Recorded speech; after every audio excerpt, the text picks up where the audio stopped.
Sa 6, arestado, natutok, inactive account ng Google policy sa impyerno noong December 1, 2023, narestado sa pulis. Sa pantala, napagkala ito ng Google account policy sa impyerno. Magkakasimula na ang gagalit sa pagsasama ng Google account policy sa impyerno. Ay ito, mabago ang Google account policy para sa Impyerno 1 sa pagtinayan ng walang pamilya.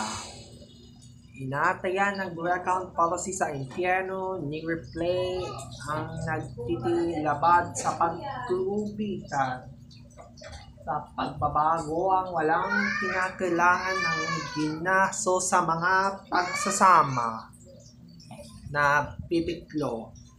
Mas bago ang kapirin ng mga kalakihan ng pulis, sinasabya ang mga arestado. Lupitan ng mga arestado sa Google ang nagiging na desisyon. Sa susunod sa mga desisyon, ang magagawa na ang kapakuyan ang nagtututok sa mga pagbabago. Nalapitan ng ginagawin, mas babago, tataga ng Google account policy para sa Impyerno 1 sa oras ng pinalabatan.